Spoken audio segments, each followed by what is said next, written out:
Hi good morning everyone and welcome back to the channel. So आज की सुबह मैं स्टार्ट कर रही हूँ with this beautiful green money plant और recently I got it and ये मैंने अपनी बेडरूम की बालकनी में लगाया है। तो बहुत ही ब्यूटीफुल दिखता है मॉर्निंग में जब आप उठो तो बेड से डायरेक्टली बालकनी में ये दिखता है, वो बहुत प्यारा लगता है।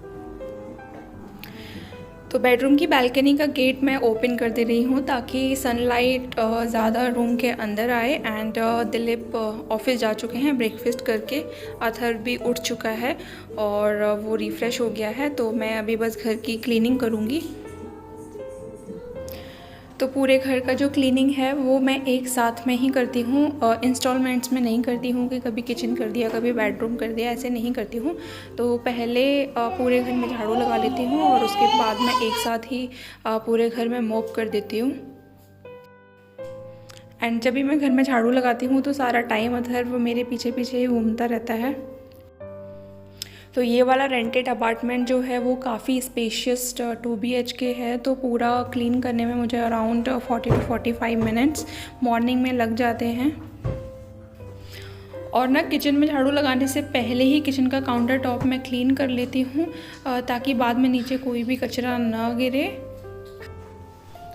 तो किचन के बाद में अब मैं आ गई हूँ हॉल में और ये वाला मैट सोफ़ा के सामने हम लोग अथर्व की प्रोटेक्शन के लिए डाल के रखते हैं। तो वही मैं अभी हटा दूँगी और थोड़ा सा सोफ़ा को क्लीन कर दूँगी। उसके जितने भी टॉयज़ होते हैं उनको मैं रात को ही उसके बॉक्स में रख देती हूँ ताकि सुबह में थोड़ा सा मुझे ईजी हो जाता है क्लीनिंग करने के टाइम पे। और ये वाला बॉक्स जो है रात को मैंने सोफ़े पे ही छोड़ दिया था सारे टॉयज़ इकट्ठे करके। अभी बस इसको यहाँ से हटा दूँगी और सोफ़ा को प्रॉपरली क्लीन करके यहाँ का भी झाड़ू निकालूंगी। इनिशियल डेज़ में यूएई मूव होने के बाद में मुझे ये वाला झाड़ू यूज़ करना एकदम पसंद नहीं था क्योंकि मुझे आता नहीं था कि इसको यूज़ कैसे करना है। बट इवेंचुअली जब मुझे आ गया तो यूज़ करना बहुत इजी है, बहुत इजीली इसको मेंटेन कर सकते हैं। बस झाड़ू लगाने के बाद में सिंपली इसको क्लीन कर दो, पानी डाल के रनी वाटर में इसको थोड़ा सा कर दो तो जो भी डस्ट वगैरह इसमें कलेक्ट होती है वो सारी निकल जाती है। और सिंपली मैं इसको बालकनी में धूप में रख देती हूँ थोड़ा सा, तो ये सूख जाता है। तो काफ़ी सही लगता है ये वाला जो झाड़ू यूज़ करना मुझे, और बहुत ही अच्छे से घर क्लीन होता है और जल्दी से ये ख़राब भी नहीं होता है, बहुत दिन चलता है। तो झाड़ू लगाने के बाद में ये वाला डस्ट कलेक्टर मैं यूज़ करती हूँ जो कि एक ब्रश के साथ आया था और बहुत इजी होता है इसे डस्ट कलेक्ट करना। कितनी भी फाइन डस्ट हो बहुत प्रॉपरली कलेक्ट हो जाती है। तो I just love this collector. तो पूरे घर में झाड़ू एंड हल्का फुल्का सा डस्टिंग हो चुका है और अब बारी है पोछा लगाने की। तो नो मैटर व्हाट घर गंदा है या नहीं है, मैं डेली पूरे घर में पोछा लगाती हूँ। और ऐसा इसलिए क्योंकि इसके बाद में मैं एकदम टेंशन फ्री हो जाती हूँ कि अथर्व पूरे घर में कहीं भी खेल सकता है और वो खेलने के टाइम पे कुछ कुछ खाता रहता है तो कहीं भी कुछ गिरा देता है और फिर से उसको उठा के खा लेता है। तो इस तरह से ना बच्चे बीमार नहीं पड़ते हैं अगर घर में पूरा प्रॉपर साफ़ सफाई रहे तो जर्म्स जो हैं वो उनके अंदर में नहीं जाते हैं, इसलिए मैं पूरा घर एकदम क्लीन रखती हूँ। तो अथर्व हो गया रिफ्रेश, ब्रश वगैरह करके रेडी फॉर ब्रेकफास्ट एंड बिंदी लगा के रखा है कल से। मैं जब भी बिंदी लगाती हूँ ना ये मेरे माथे से निकाल लेता है तो मैं इसी के माथे पे चिपका देती हूँ और कल से ही लगी हुई है। सो फॉर अ चेंज आज अथर्व के लिए ब्रेकफास्ट में मैं बना रही हूँ मैंगो ओट्स। तो ओट्स को जो है थोड़ा सा पाउडर बना लेती हूँ मैं। तो मैं यहाँ पे ले रही हूँ 1.5 स्पून ओट्स और इसको पाउडर बना लूँगी।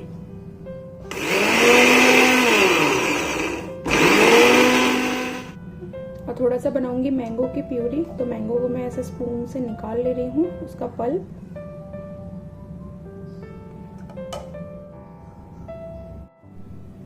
तो यहाँ पे मैं ले रही हूँ आधा कप पानी और जो मेरा पाउडर ओट्स है उसको मैं इसमें मिक्स कर दूंगी।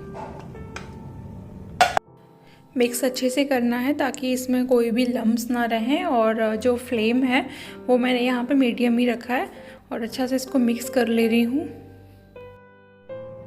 तो ओट्स में थोड़ा सा ऐड कर रही हूँ मैं स्लाइटली नमक एंड देन जो प्यूरीड मैंगो है वो,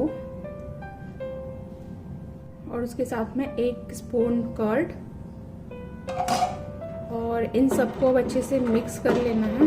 और जो ब्रेकफास्ट है अथर्व का वो रेडी हो गया है बनके। और ऊपर से उसका जो ड्राई फ्रूट्स पाउडर है उसे थोड़ा सा मैं गार्निश कर लूँगी।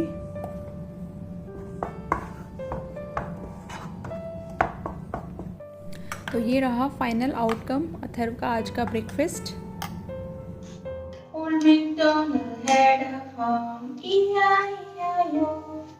On his farm he had a cow. Okay, Baba, black sheep. Okay. तो स्क्रीन टाइम के साथ में अथर्व अपना ब्रेकफास्ट ख़त्म कर चुका है। उसे जो मैंगो वाला ओट्स है वो काफ़ी पसंद आया। और अब मैं करूँगी अपना breakfast. And my breakfast is going to be simple jam bread with a glass of cold coffee.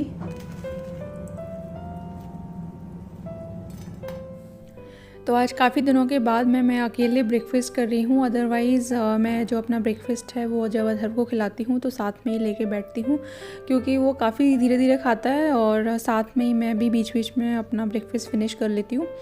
But आज अच्छा लग रहा है थोड़ा सा कि सिर्फ अपने ब्रेकफास्ट की तरफ ही ध्यान दे के, और थोड़ा सा मी टाइम मुझे मिल जा रहा है इस बहाने से।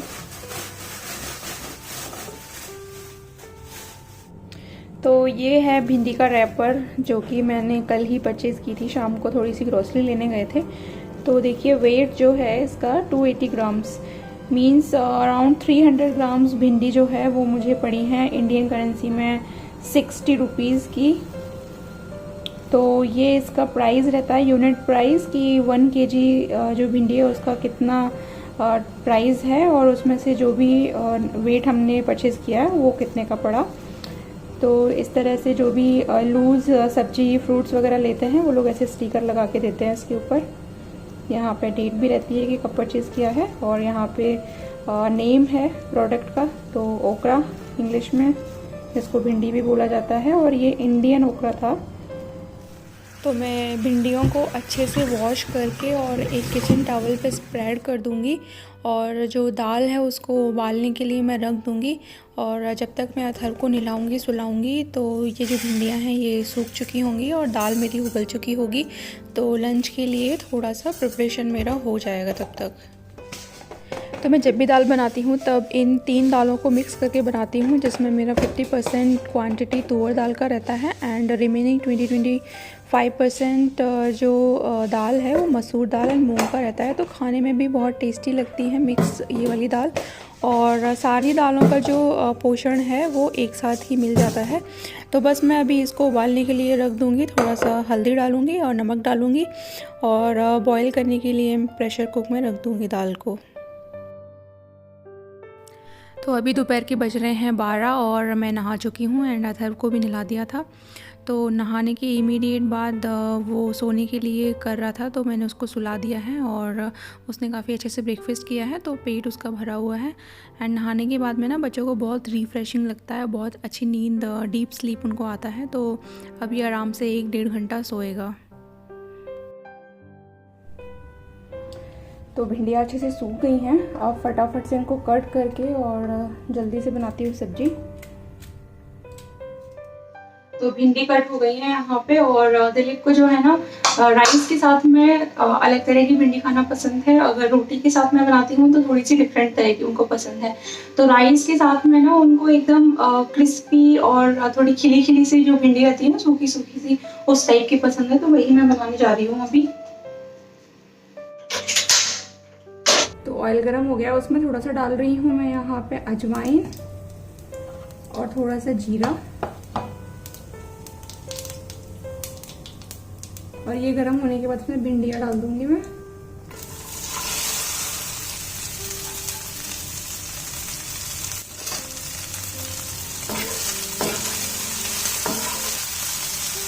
और इसमें नमक ऐड करना है,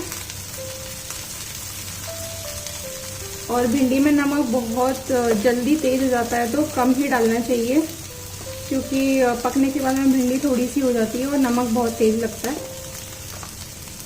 तो बस नमक हल्दी डाल के इसको थोड़ी देर के लिए लो फ्लेम पर ढक दूंगी मैं। ताकि ये अंदर से थोड़ी सी सॉफ्ट होके कुक हो जाए। तो राइस के साथ में हम लोग प्लेन जीरा का तड़का घी के साथ लगा के पसंद करते हैं। तो बस दाल में मैं अभी तड़का लगा दे रही हूँ।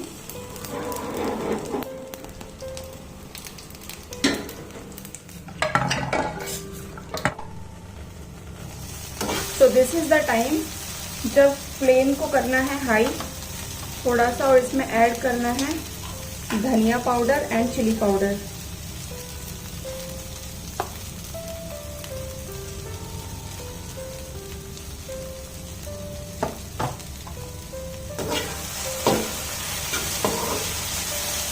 और इसके बाद में अब इसको ढकना नहीं है, थोड़ा सा मीडियम फ्लेम पे और ऐसे ही ओपन इसको कुक करना है ताकि ये क्रिस्पी हो जाए।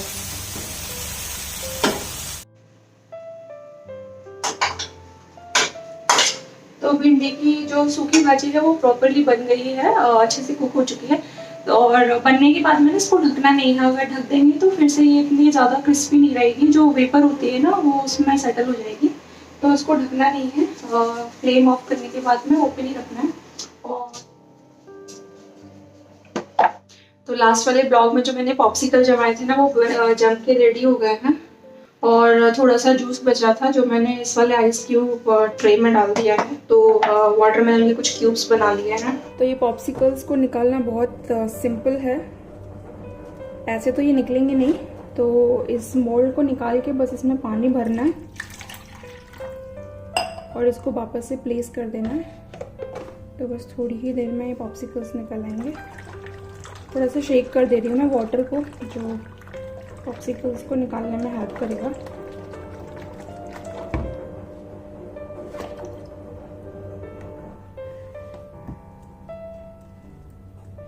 देखिए कितनी इजीली पॉप्सिकल्स निकल आए हैं।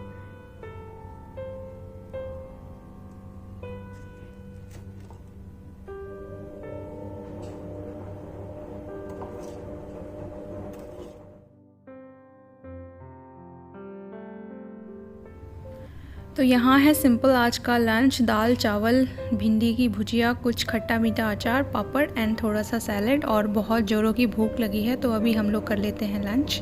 तो अथर्व कुमार उठ चुके हैं सो के, और आज मैंने इसकी 2 चोटियाँ बना दी हैं। कल आज सुबह भी बनाई थी ऐसे, और अभी भी फिर से उठ गया है तो फिर से बना दी है। इसकी आँखों पर बाल आते रहते हैं इसलिए। तो मैं लेकर आई हूँ ये वाटरमेलन का पॉप्सिकल। तो ये जो 2:30 से 3 बजे वाला जो टाइम होता है ना, इसमें कुछ मंचिंग करने का मन करता है। तो एक अथर्व के लिए है और एक मेरे लिए है। ऐसे इस लड़के को आइसक्रीम वगैरह खाने में कोई इंटरेस्ट नहीं है, बट फिर भी मैं इसको दे रही हूँ, क्या पता थोड़ा सा एक्सप्लोर करेंगे। ईट करो गुजू, देखो 2 ice creams.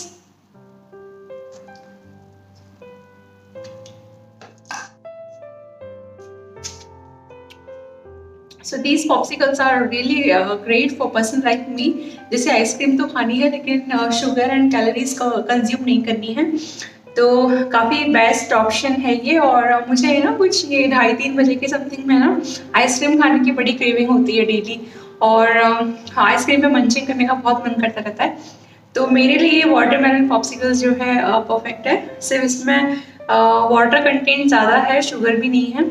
So next time I will try more other fruits popsicles as well, जैसे कि जो पका हुआ मैंगो है उसका मैं ट्राई करूँगी, और खट्टा मीठा आम पन्ना का भी मैं बनाऊँगी नेक्स्ट टाइम। अगर बनाऊँगी तो शेयर ज़रूर करूँगी रेसिपी। सो अभी फ़िलहाल मैं ये एंजॉय करती हूँ, और with this great option of popsicle I will and my today's blog, और आप सभी से मिलती हूँ नेक्स्ट ब्लॉग में।